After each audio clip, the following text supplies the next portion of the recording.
Hello, today I'm looking at Cave Troll, 2nd edition from Fantasy Flight Games in 2006. It's part of their series of Silver Line games. The Silver Line is designed to be less expensive and have a quicker, easier play, so we'll check it out. As always, subscriptions are appreciated if you enjoy my content. Cave Troll, a board game of heroes, monster, and treasure for 2 to 4 players. It's kind of a smaller box, about 7 3/4 by 10 by about 2 3/4 inches. Art looks good. Seems to convey a cave troll coming upon a party of adventurers there. An overview on the back. The Cave Troll's lair holds precious magical artifacts and enriches lore. In the Cave Troll board game, each player commands a party of heroes attempting to reap the most treasure from a dungeon. In order to thwart their opponents, players wield powerful artifacts and summon vile minions, including beastly orcs, terrifying wraiths, or a mighty cave troll. For 2 to 4 players, ages 10 and up, plays in 20 to 60 minutes. Credits: game design Tom Jolly, development and additional design Corey Kanzika. Here's all the components. Looks very well done. You have 6 artifact cards, 104 game cards. There's 26 for each of the 4 players. 4 score counters, and these score counters go around the periphery of the board to keep score for the different players. 68 plastic figures, 17 for each of the colors.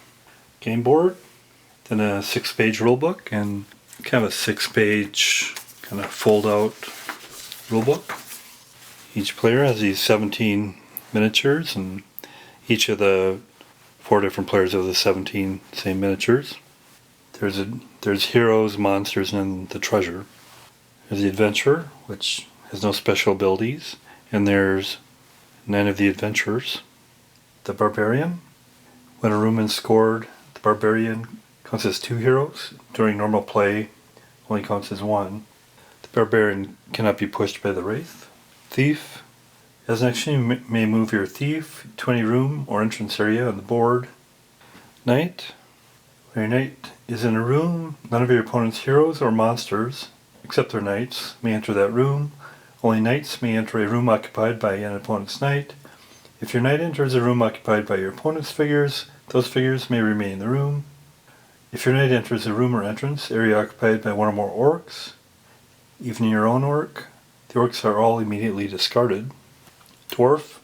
When the board is scored, a room occupied by a dwarf is worth twice as much gold as its printed value, regardless of which player controls the room.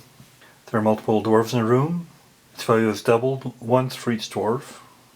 Dwarf doesn't double the bonus gold from a treasure chest figure. Then there's the treasure chest. And then the monsters. Cave Troll. When you play your Cave Troll, you may play it in any room, including those occupied by knights, but not in a pit area or an entrance area. Starting with the opponent on your left, each player with heroes or monsters in that room may move 1 of them into an adjacent room or entrance area. All other figures remaining in the room except your Cave Troll, but including treasure chests and your figures, are discarded. Once played, a troll cannot be moved. Heroes and monsters may not enter a room occupied by a Cave Troll. Orc. As an action, you may discard any 1 hero in the same room as your orc. Wraith. When your wraith enters a room, you may move 1 hero from this room into the adjacent room or entrance area of your choice. Your wraith may enter a room occupied by 5 heroes or monsters, but only if you then push a hero into an adjacent room or entrance area. If your wraith is already in a room containing heroes, you may spend an action to push 1 hero from the same room into an adjacent room or entrance area of your choice. Figures are very well done. Kind of small, they're about 2 centimeters in height. Then here's the cards. There's the player cards. There's 26 for each player, and it seems like each set of 26 has the same cards in it. Then there's the 6 artifact cards. And all these cards are pretty small. They're about 1.5 by 2 3/8 inches. For the artifact cards, are, for instance, Helm of Mind Control, this case action, move an opponent's hero or monster, but not a Cave Troll, up to 3 legal rooms or entrance areas. And This is the amount of gold you get if you don't use it during play. For the player cards, you have hero cards and monster cards. When playing a hero card, place your corresponding figure into play on one of the 4 entrance areas. There may be any number of figures in each entrance area. Monster cards, when playing a monster card, place your corresponding figure into play on one of the pit areas of the board, with the exception of cave troll. Then you have event cards. You have a treasure card. When playing your treasure event card, place your treasure chest figure in any room. A treasure chest figure adds a 4 gold bonus to the room in which it's played, and that bonus isn't doubled by dwarves, and it can't be moved once it's played. These are all event cards: treasure, score room, and find an artifact. Score room card. When playing your score room card, choose any room on the board and immediately score just that room. Find an artifact card. When playing your Find an Artifact card, draw a top card from the artifact deck. You may look at this card and then place it face down in front of you. You may play an artifact during your turn as an action, or keep it for extra gold at the end of the game. Then the game board is very well done. It's about 15 inches by 19.5. You have the pit areas. Monsters are placed on pit area, and their corresponding card is played, with the exception of the cave troll. Heroes may never enter a pit area. Then entrance areas.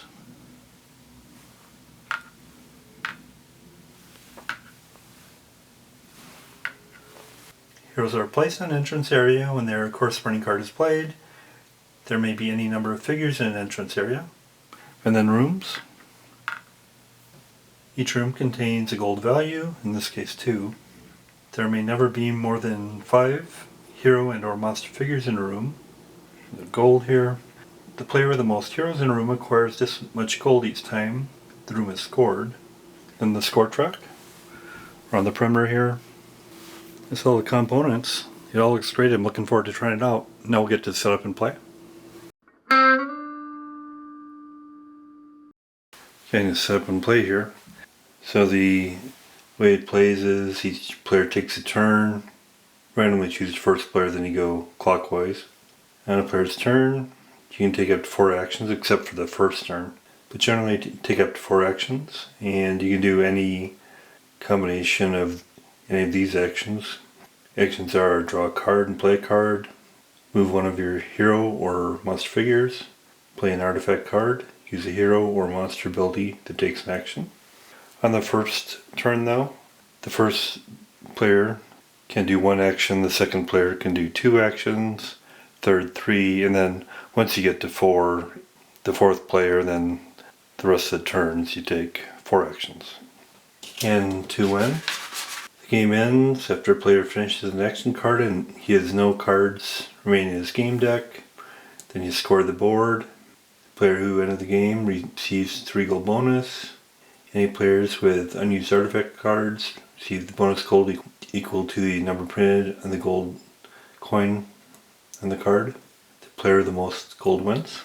Then there's also an alternate game where you can have alternate heroes, include the paladin, assassin, giant slayer, berserker, and they all have different abilities. And there's also alternate monsters, grunt, rampaging troll, and siren banshee, and they all have different abilities. Probably doing the base game. So doing setup here. Shuffle the 6 artifact cards and put them face down. Put each player's scoring token on the 0 position. And I'll be doing a 4-player game. Then each player takes their cards and shuffles them. So you got the 4 piles here. And if you're doing the alternate game with the additional monsters and heroes, you just use all the cards. But since I'm doing the base game, when you're doing the base game, you take out the 7 alternate cards. They're indicated with a triangle, and they're the 7 alternate monsters and heroes. So you take those out of the deck. Each player takes those 7 cards with a triangle out of their deck, and they won't be used in the game. Then you have your remaining decks there for each of the 4 players. Each player draws the top card from their deck, and you keep it secret from the other players, but since I'm just playing one person, I'll just show what they are. Green has Adventurer, yellow has Adventurer, Blue has Thief and red has Orc. I'll randomly determine that green goes first. In the first turn rolls, the first player can do one action, second can do two, three does three, and four does four, and then after that they all can do four actions. Again, the action choices are draw a card and play a card, move one of your hero or monster figures, play an artifact card, or use a hero or monster ability that takes an action. So, draw a card and play a card, play an artifact, and now I have to use one of these two cards of my choice and play it. I don't have any on the board yet, so I'll use the Adventurer card. Place the Adventurer hero in an entrance room, and the entrance rooms are the staircases. I'll put them here. Discard that. And I have no further actions. Now blue will go. He can do two actions. He'll draw another card. He's got an Adventurer and a Thief, and he has to play one of those cards. He'll play the Thief card and place the Thief in an entrance area, which he'll put here. Now we can do one more action. He'll choose to move the Thief. And in a movement action, you can move one of your hero or monster figures to one adjacent area on the game board. They can move to an adjacent area. They may not move into an area that already contains any combination of 5 heroes and or monsters. You can't move into a room occupied by a cave troll. Heroes and monsters can't move into a room occupied by an opponent's knight, unless it's with the exception of your knight. Heroes may not move into a pit area, but monsters can move into a pit area. Heroes and monsters can move as long as if there's not a brick wall. They'll go ahead and move up to this area. That's then their turn. And then red can do 3. They'll draw a card. It's an adventure. Now they have to play one of these two. Actually place the orc, and the orc is placed orc's a monster and it's placed in a pit area. Place the orc here. Discard it, and on their second action they'll draw another card, and then they'll have to play one as well. And now they have a Wraith or an Adventurer. They have to play one of those two. They'll place the Adventurer, so they'll put the Adventurer in this entrance area. Then on their third action they will move. The orc will move to this area. Then yellow gets 4 actions. Draw a card. Got an adventure there, he has to play one of those. He can place it in any of the entrance areas, he'll place it here. Discard it. Draw another card. Another adventurer. He'll place that. He'll enter over here. Discard it. Third action, he'll draw another card. Draws a card, gets a Wraith. He'll place that. He'll place the Wraith. He'll place the Wraith in this pit. Discard it. His fourth action, he'll move. He'll move his Adventurer over to this room. That's the end of the first round. So everybody's gone once, now we're back to green. For this turn and the remaining turns, everybody can do 4 actions. Green will draw a card. For his first action, Knight. So we can either do that or find an artifact. He'll place the Knight over here. Knights can get rid of orcs, so he's got plans there. Second action, we'll draw another card, and we'll discard that. Draw another card. Barbarian. Barbarians are good because when you do a score, they count as 2 instead of 1. When you do a score and you have the highest score in a room, you get the gold there. So that's a good thing. You'll put his Barbarian here. Then we'll get rid of that. Third action, I'll draw another card. It's Adventure. He has either the Adventure or he can do the Artifact card. And it takes a additional action to play the Artifact card. but he doesn't want to do that right now. He'll play the adventurer because that doesn't cost an additional action. And he has to be careful about going through them too quickly because there's only, I believe, 19 cards in there. So when you get to the bottom, then they figure out who's going to win. So he's an adventurer. He'll put the adventurer right over here. Then he's one more turn. He'll move his barbarian over to here. That way when they do the scoring, he has a score of 2 versus 1, so he'll get the gold here. That was his fourth action, the move there. Here's the cards of the heroes and the monsters in the base game. And most of the heroes and monsters have automatic effects that happen. For the thief, you have to take an action to do their effect, which is move your thief to any room or entrance area on the board.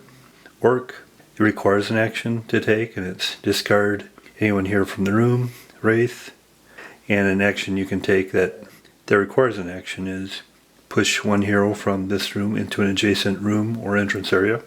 And the required actions on some of these cards are an action you can do during your turn in addition to drawing, discarding cards, moving, or using artifacts. Then blue, for his actions he'll draw a card. Dwarf, he'll put over here in this entrance area.